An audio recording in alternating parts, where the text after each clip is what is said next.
Iran और America में शांति वार्ता के प्रयासों के बीच हालात सामान्य होने के बजाय और विस्फोटक होते दिख रहे हैं। अब तक पूरी दुनिया इस उम्मीद में बैठी थी कि जल्द ईरान और अमेरिका में युद्ध विराम की घोषणा होगी, लेकिन पिछले 2 दिनों में जिस आक्रामकता के साथ दोनों देशों की सेना ने एक दूसरे को निशाना बनाया है, उससे अब शांति समझौते की उम्मीद पर फिलहाल के लिए पानी फिरता दिख रहा है। दरअसल शांति समझौते की कोशिश के बीच अमेरिका ने एक बार फिर से ईरान के मिलिट्री बेस को निशाना बनाया है। दक्षिणी ईरान के पार्चिन मिलिट्री बेस पर अमेरिकी ड्रोन हमले में कई लोगों के मारे जाने की खबर है। अमेरिका के इस हमले से ईरान बौखलाया हुआ है। उसने अमेरिका को कड़े लहजे में चेतावनी दी है। इतना ही नहीं, ईरान ने एक अमेरिकी ड्रोन को मार गिराने का दावा किया है, जिसका बकायदा वीडियो भी जारी किया है। ईरानी मीडिया के मुताबिक ड्रोन को होर्मुज स्ट्रेट के ऊपर एयर डिफेंस सिस्टम से निशाना बनाया है। ईरान की ओर से जारी इस वीडियो में समुद्र के पास ड्रोन का कथित मलबा भी दिखाया गया है। 2 तस्वीरें इस वक्त आपकी टीवी स्क्रीन पर। ईरान का कहना है कि ड्रोन संवेदनशील क्षेत्र में निगरानी मिशन पर था।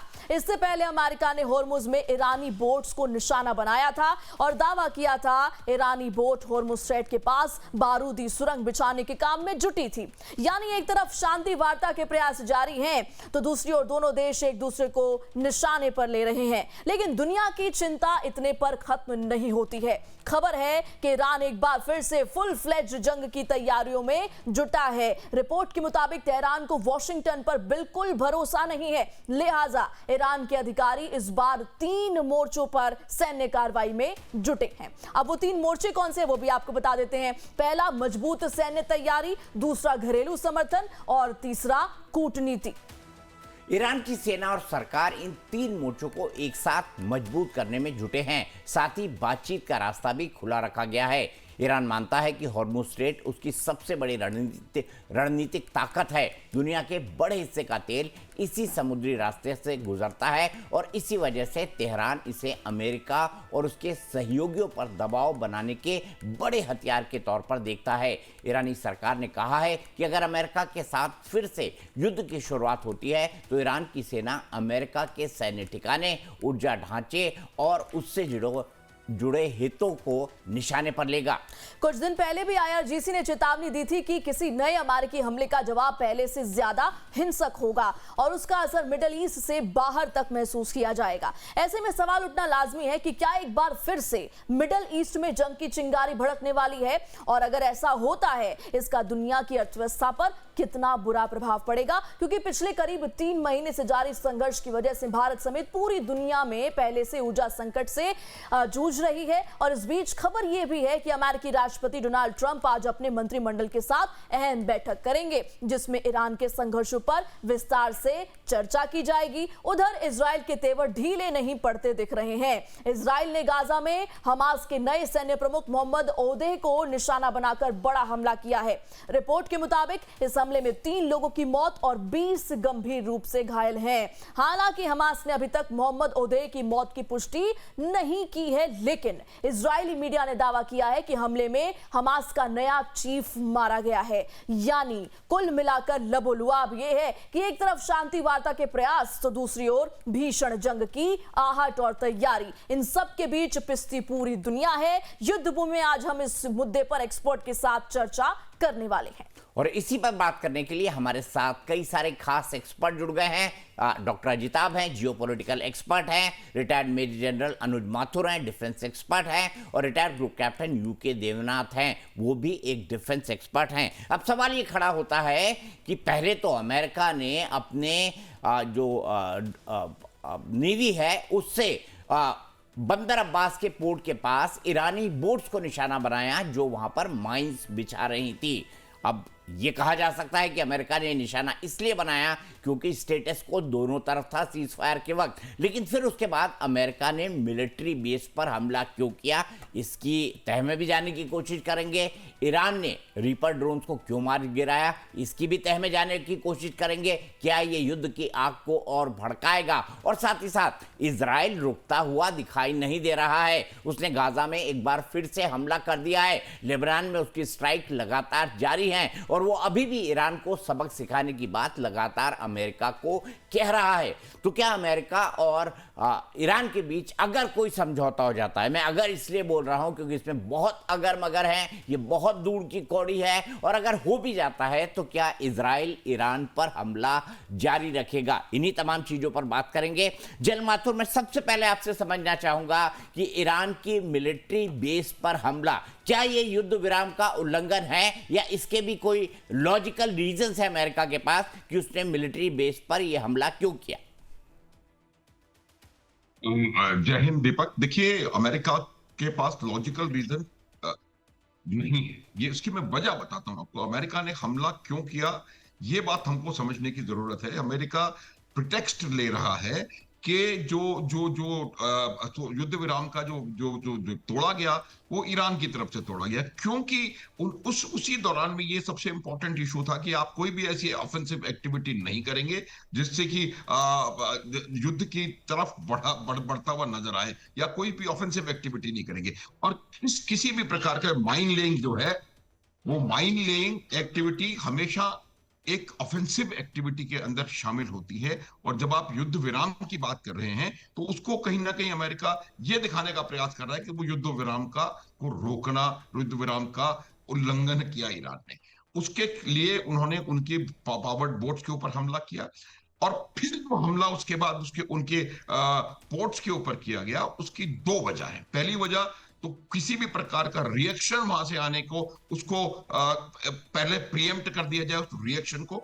दूसरी वजह वो ये देखना चाह रहे थे कि आज की परिस्थिति में ईरान किस तरीके से तैयार है, और अगर इस प्रकार का कोई हमला होता है तो उसका जवाब ईरान कैसे देगा। ये जानना मुझे लगता है ये एक उसका उद्देश्य हो सकता है कि वो इस उद्देश्य से उन्होंने हमला किया। कोई भी जस्टिफिकेशन इसका नहीं हो सकता। और उन्होंने अगर बंदर अब्बास पे और उसके आसपास मिलिट्री एस्टेब्लिशमेंट्स पे हमला किया है, तो जहां तक मेरा विचार है, ये निश्चित रूप से सीज फायर का उल्लंघन है। और ये हमें, मुझे लगता है कि इसकी वजह से आगे जाकर के समस्या होने की संभावना बन रही है। क्योंकि इसका आप देखिएगा कि अगर ईरान इसके ऊपर इसके खिलाफ कोई एक्शन लेता है तो फिर मुझे लगता है इसका कोई कमबैक नहीं होगा और ये बहुत भीषण रूप ले लेगा। दूसरी चीज मैं आपको बताता हूं, इजराइल की हम बात कर रहे हैं। देखिए दीपक, इजराइल क्या है, इजराइल का उद्देश्य बिल्कुल साफ है, यूनिपॉइंट एजेंडा उनका है। और उन्होंने ये निर्णय कर लिया है कि America, no America, America Iran की लड़ाई में क्या हो रहा है उससे कोई फर्क नहीं पड़ता। वो हिजबुल्ला और हमस को इतना डेग्रेड करके मानेंगे कि वो आने वाले काफी समय तक उनके खिलाफ मुंह ना उठा सके। तो मेरा ये मानना है कि वो लगातार हमले करते रहेंगे जब तक कि उनको ये नहीं लगता कि भाई अब हमने इनको डिग्रेड कर दिया। लेकिन ईरान का क्या होगा? क्योंकि ईरान की जो इस्लामिक रेजिम है वो अभी भी कहती है death to America, death to Israel. क्या वो अपना एटीट्यूड बदलेगी? इसको भी समझने की कोशिश करेंगे। लेकिन ग्रुप कैप्टन देवनाथ साहब, जिस तरीके से मिलिट्री बेस पर हमला हुआ, आप अगर एक वॉर प्लानर हैं और आप अगर ईरान की सेना की तरफ, IRGC की तरफ से प्लान कर रहे हैं, क्या इस हमले का रिटेलिएशन करेंगे? आपको क्या लगता है, क्या ईरान ऐसी कोई कोशिश करेगा? क्योंकि उसके कई लोग मारे गए हैं मिलिट्री बेस पे। दीपक जी, इसमें कोई शक नहीं है कि ईरान अपनी तरफ से मैक्सिमम रिस्ट्रेंट दिखा रहा है, सूझबूझ समझदारी दिखाते हुए कोई वापस हमला नहीं कर रहा। IRGC की जो टॉप लीडरशिप है वह भी अपनी तरफ से फिलहाल यही चाहेगी कि जो बात चल रही है कतार में वो आगे बढ़े। तो ईरान अपनी तरफ से इस वक्त कोई काउंटर रिएक्शन करके जो बातचीत चल रही है उसके आगे बढ़ने पर कोई बाधा नहीं डालना चाहेगा। सबसे बड़ी बात है कि अमेरिका ने जो सीजफायर का वायलेशन किया है, इसमें एक टेक्निकल लोचा ये है कि सीजफायर तो अमेरिका ने ही डिक्लेयर किया था। ईरान ने अपनी तरफ से सीजफायर जो डिक्लेयर किया हुआ है वो ईरान ने नहीं डिक्लेयर किया। अमेरिका ने कहा है कि जैसे 8 अप्रैल के बाद से अमेरिका ने कहा कि अब हम सीजफायर डिक्लेयर कर रहे हैं। अमेरिका ने कहा हम सीजफायर को 60 दिन के लिए और बढ़ा रहे हैं। अमेरिका ने कहा। ईरान जो है इन सीजफायर की जो अमेरिकन डिक्लेरेशंस हैं उनको महज सुन भर रहा है और न्यूट्रल तटस्थ रह रहा है। ईरान अपनी तरफ से कोई हमला नहीं कर रहा। तो ऐसे कोई एग्रीमेंट नहीं हुआ। अगर एग्रीमेंट होता, बट सर सीज फायर भी तो वहाँ ईरान से एक- बातचीत के बाद ही हुआ है ना। पाकिस्तान ने ईरान से बात की, पाकिस्तान ने पहले सीज फायर में अमेरिका से बात की, उसके बाद सीज फायर हुआ है। तो एक अंडरस्टैंडिंग तो है, भले से कागज पे कुछ ना हो। अंडरस्टैंडिंग है। देखिए, अंडरस्टैंडिंग में और एक एग्रीमेंट में तो थोड़ा सा फर्क हो जाता है कि अंडरस्टैंडिंग जो है वो मनोभावना की है। लेकिन अभी भी अच्छी बात है, गनीमत है कि अमेरिका ने ईरान की मेन भूमि पर तेहरान के आसपास और बड़े शहरों के आसपास जो IRGC की छावनियां हैं, उन पर कोई बड़ा हमला नहीं किया। ये जो हमले हुए हैं, छोटे छोटे हमले हुए हैं, बहुत ही स्मॉल लेवल पर हुए हैं। और इसमें जो क्षेत्रफल या नुकसान पहुंचा है वो बहुत ही सीमित रहा है। तो फाइनली ईरान जो है अपनी मैच्योरेशन दिखाते हुए, परिपक्वता दिखाते हुए इस जो बातचीत हो रही है उसको सही दिशा की तरफ बढ़ने दे रहा है। ईरान अपनी तरफ से कोई टैक्टिकल मिलिट्री कार्रवाई नहीं कर रहा जिससे कि बातचीत की जो दिशा है वो भ्रमित हो जाए या रुक जाए। जी ठीक है, लेकिन उन्होंने आज एक रीपर ड्रोन को मार गिराया है, ये भी एक हकीकत है। डॉक्टर अजीता, ऐसी सिचुएशन में कल भी अमेरिका ने ईरान पर हमला किया, कल रात भी किया, उससे पिछली रात भी एक हमला अमेरिका ने ईरान के ऊपर किया। आपको लगता है कि ये जो तमाम परिस्थितियां बन रही है, इससे कतर में जो बातचीत हो रही है उस पर कोई फर्क पड़ेगा? और क्या आपको लगता है कि कतर में अगले 1 हफ्ते या 2 हफ्ते के बीच अमेरिका और ईरान के बीच दोहा में इस तरह की बातचीत हो सकती है? देखिए दीपक जी, बातचीत तो चल रही है, बैक चैनल अभी भी काम कर रहा है, इसमें कोई दो मत नहीं है। बट एक भरोसे की जो बात है, वो भरोसा निश्चित रूप से ईरान का अभी भी नहीं है। अगर ट्रैक रिकॉर्ड देखा जाए तो 1953 से लेके अभी तक 7 बार अमेरिका ने बातचीत के बीच में ईरान पे अटैक किया है। तो ट्रैक रिकॉर्ड जो कहता है, इतिहास कहता है, उस पे तो भरोसा शायद अमेरिका पे ना करे। लेकिन दूसरी तरफ उसकी मजबूरी है ईरान की, क्योंकि उसकी जो आर्थिक हालत है और उसके खास करके उसके जो आप कह लीजिए एयर स्पेस की, नेवी की जो बर्बादी की है अमेरिका ने, उससे भी कोई नकार नहीं कर सकता। और जो अभी आर्थिक हालत है ईरान में, वो तो कुछ बेच ही नहीं पा रहा है। चोरी छुपे थोड़ी से करने से तो नहीं होगा। इसलिए अभी देखिए, दोहा में जो बातचीत का मेन मुद्दा है, न्यूक्लियर तो थोड़ा पीछे चला गया। मेन हो गया कि उस पे जो उसका फ्रीज किया हुआ अमाउंट है, कम से कम 12 अरब डॉलर दे दो, ये दो, लिटरली वो भीख मांगने की बात हो रही है। और उसका पैसा है, उस पैसे को लौटाना उसके यहाँ। अब तो पॉपुलेशन जो उसका है, ईरान की आबादी 9 करोड़ की है भाई, वहां तो भूखमरी छा जाएगी, वहां तो विद्रोह तो ऐसे ही हो जाएगा जो अमेरिका बार बार कोशिश कर रहा है। तो एक तरफ बातचीत चल रही है, वहां कोई अभी प्रोग्रेस दिख नहीं रहा है, ये टाइम लगेगा। पिछले साल भी आपने देखा 2 साल लगे थे, पिछली बार जो हुई थी 2015 की बात करें तो 2 साल लगे थे बातचीत को एक मुकाम पे पहुंचने में। इस बार भी इतनी जल्दी नहीं होगा, खास करके जब ईरान एडवांटेज की स्थिति में है हॉर्मुज को लेके। दीपक जी बिल्कुल, ईरान हॉर्मुज को लेकर एडवांटेज की स्थिति में है। लेकिन जनरल माथुर, ईरान ने 3 प्रोंग स्ट्रैटेजी बनाई है। सबसे पहली बात, सैन्य तौर पर अपने आप को मजबूत करना। दूसरा, ईरान के अंदर यानी घर में IRGC की ताकत को, इस्लामिक रिजीम की ताकत को, उसको मजबूत करना। और तीसरा, कूटनीतिक ताकत को मजबूत करना। ये 3 प्रोंग स्ट्रैटेजी ईरान अपना रहा है। उसने उसकी स्ट्रैटेजी के बारे में अभी काफी कुछ बात भी हो रही है, काफी कुछ छप रहा है।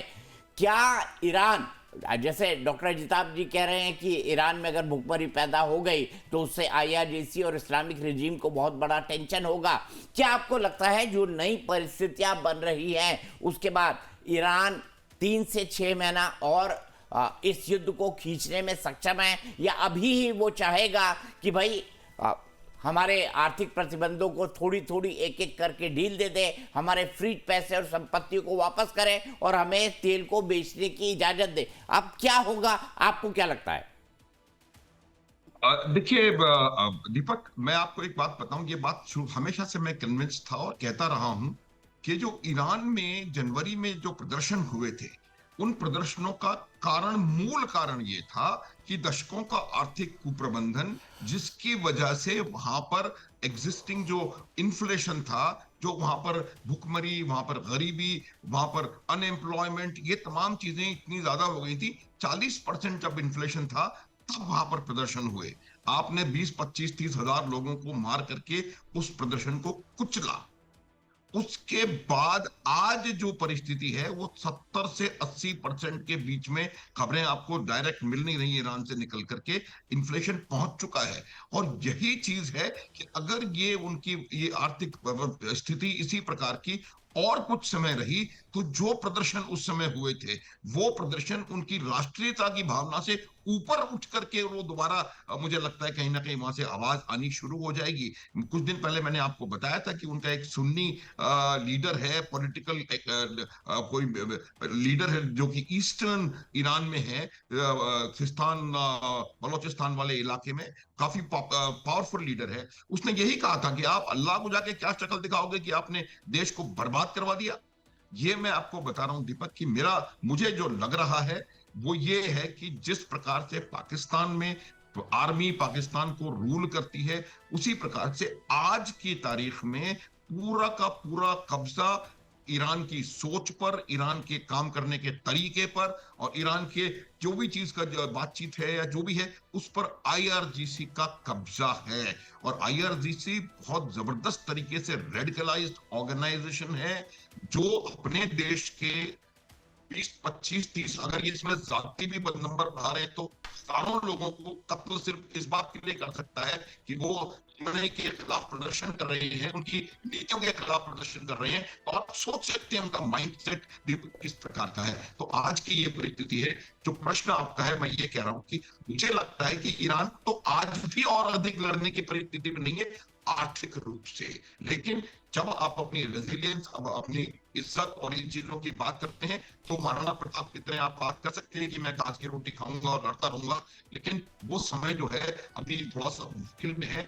और अगर उनको इमीडिएट आर्थिक कोई आउटलेट यहां से नहीं मिला तो उनकी अर्थव्यवस्था और ज्यादा चरमराएगी। सुबह भी मैंने कहा था $1 जो है वो 17 लाख रियाल में $1 आ रहा है। आप करेंसी की हालत देखिए तो मेरे को लगता है कि बहुत ज्यादा आर्थिक रूप से परेशानी होने वाली है और ईरान भी से निकलने का प्रयास कर रहा है। जहां तक कूटनीति का सवाल है, ईरान ने अपने पड़ोसी देशों के ऊपर हमले करके जो वहां पर लोगों को एज इट इज उनको दूसरी तरफ खिसकने के लिए मजबूर कर दिया है।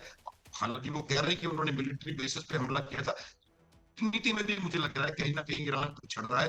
हालांकि वो चीन जा चुके हैं, फिर दोबारा उनके वो रशिया का टूर है उनके किसी टॉप लीडर का, तो ये कोशिश कर रहे हैं उनको। लेकिन वही बात है कि पाकिस्तान के साथ अगर आप इस प्रकार का वो बातचीत करेंगे, पाकिस्तान खुद एक बहुत जबरदस्त तरीके से अनरिलायबल और फेल्ड का काइंड ऑफ स्टेट है, उसकी वजह से भी उनको परेशानी हो रही है। तो मेरा मानना है कि दूसरे जो उनका मोर्चा है उसके ऊपर भी वो थोड़ा पिछड़ते हुए मुझे दिखाई दे रहे हैं। जहां तक सैन्य तैयारी की है, आपकी सेना को ऑलरेडी इतना नुकसान हो चुका है दीपक कि आपको उससे उभरने में वर्षों लगेंगे। उनके पास जो रेजिडुअल कॉम्बैट पावर है, ठीक है, उसको उनको उसी से लड़ना पड़ेगा और वो मेरे हिसाब से काफी कम है। काफी कम है, लेकिन फिर भी ईरान अड़ा हुआ है, खड़ा हुआ है, ये बात भी हम जानते हैं। लेकिन ग्रुप कैप्टन साहब, मुझे ये बताइए, सब जानते हैं हाल ही के दिनों में कि ईरान की सोच पर अब IRGC का कंट्रोल है। मुस्तफा खामेनी जो है वो अभी पूरी तरह से 100% फिट नहीं है, ये सबको पता है, ये सार्वजनिक जानकारी है कि उनको वो बहुत बुरी तरह घायल हुए हैं अमेरिका हमले में। तो इसलिए जितने भी फैसले लिए जा रहे हैं वो IRGC के द्वारा लिए जा रहे हैं। ऐसे में कितनी गारंटी है कि मसूद पेजिशकियान जिस बात को माने या Abbas Araghchi delegation level talks में जो अमेरिका के साथ पीस टॉक्स होती है उसमें वादे करके आ जाए और IRGC उसको मानने को तैयार होगा नहीं होगा, ये भी बड़ा सवाल है। क्या आपको लगता है अमेरिका से इस बातचीत में IRGC अड़ंगा अड़ा सकता है? क्योंकि हमने देखा पाकिस्तान में वहां पर भी सेना रूल करती है और अब ऐसा लग रहा है ईरान में आयतुल्लाह खमेनी की मौत के बाद IRGC ही रूल कर रही है। इससे शांति प्रयासों में कितना धक्का लगेगा? एक सेना तो युद्ध से कभी हटना नहीं चाहेगी। हाँ दीपक जी, इसमें कोई शक नहीं है कि ईरान में आईआरजीसी का पॉलिटिकल पावर बेस काफी स्ट्रांग है, क्योंकि उस ऑर्गेनाइजेशन को खड़ा ही किया गया था पॉलिटिकल पावर की वजह से। आईआरजीसी एक पॉलिटिकल आर्म्ड फोर्स है, ईरान की आर्मी से अलग है। दीपक जी, मैं ये बताना चाहता हूँ कि ये जो आईआरजीसी का जो इन्फ्लुएंस है, इसमें कोई शक नहीं है, बहुत ज्यादा है। लेकिन शायद पश्चिमी मीडिया उसको थोड़ा बढ़ा चढ़ा रही है। देखिए, मैं एक कंपैरिजन देना चाहता हूँ। आईआरजीसी के जो सीनियर मोस्ट ऑफिसर हैं, वो ब्रिगेडियर रैंक के हैं, और एकदम अलग जो ईरान की आर्मी है, उसमें दर्जनों मेजर जनरल, लेफ्टिनेंट जनरल हैं। ये कंपैरिजन हमें समझना पड़ेगा कि ईरान की जो मुख्य आर्मी है, उसमें दर्जनों मेजर जनरल और लेफ्टिनेंट जनरल हैं। Chief of staff, army staff तो होंगे ही। तो आईआरजीसी के जो सीनियर मोस्ट अफसर हैं, वो मात्र एक ब्रिगेडियर हैं, ब्रिगेडियर रैंक के पद अधिकारी हैं। तो ईरान में हो ये रहा है कि उनकी आर्मी हमेशा या तो ए पॉलिटिकल रहती है, या अपनी छावनी के अंदर रहती है और पॉलिटिक्स में ज्यादा मडल नहीं करती है। उसमें जो मेजर जनरल्स होते हैं, लेफ्टिनेंट जनरल्स होते हैं, वो इंडियन आर्मी की तरह से होते हैं। थोड़ा ठीक है, प्रोफेशनल चीजों में इन्वॉल्व रहो, देश की पॉलिटिक्स में इन्वॉल्व मत रहो। एकदम अलग जो आईआरजीसी है, इस आईआरजीसी में जो लीडरशिप है, जैसे सीनियर मोस्ट जो भी हैं, इन सबको पॉलिटिकल बेसिस पे सिलेक्ट किया गया था।